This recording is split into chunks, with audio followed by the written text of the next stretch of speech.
আজকে আমি ড্রিঙ্কসের মধ্যে বিষগুলো মিশিয়ে রাহুলকে খাওয়াইয়ে মেরেই ফেলবো। ওরে বাপরে, সাহেবকে তো ম্যাডামের হাত থেকে বাঁচাতেই হবে। সাহেব, এই আয়নার দিকে ভালোভাবে দেখুন। তখন রাহুল সবকিছু আয়নাতে দেখতে পায়। এরপর যখন রাধিকা একটু নিচু হয়, তখন এই সুযোগে রাহুল ড্রিঙ্কসের গ্লাস দুটি উল্টা করে রাখে। কি ব্যাপার রাহুল, আমার গ্লাসটা তুমি নিলে কেন? কেন? আমি কি তোমার গ্লাসটা নিতে পারি না? যদি তোমার কোনো সমস্যা থাকে তাহলে বলো। আমার তো এখন মনে হচ্ছে তুমি কিছু একটা লুকাচ্ছ। না রাহুল, আমার কোনো সমস্যা নাই। আমি তোমাকে কতটা ভালোবাসি জানোই তো। তাহলে নাও। কিভাবে যে বুঝবো কোনটাতে বিষ মিশিয়েছিলাম?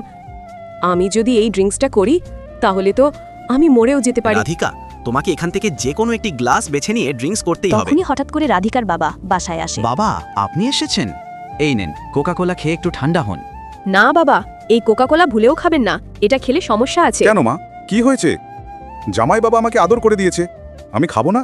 এটা কোনো কথা হলো? তখন রাহুল অনেক রেগে গিয়ে রাধিকার বাবা এবং রাধিকাকে যা বলল তা শুনলে তোমরা সকলে অবাক হয়ে যাবে। আল্লাহর এই সুন্দর নামটি দেখে যে ভিডিওতে লাইক করে চ্যানেলটি সাবস্ক্রাইব করে দিবে। হে আল্লাহ, তুমি তাদেরকে হজ করা তৌফিক দান করো। রাধিকা, এখনো সময় আছে, সবকিছু সত্যি বল। তাহলে শোনো বাবা, আমি রাহুলকে মারার জন্য এই কোকা কোলার মধ্যে বিষ মিশিয়ে দিয়েছি, কারণ আমি অন্য একটি ছেলেকে অনেক ভালোবাসি।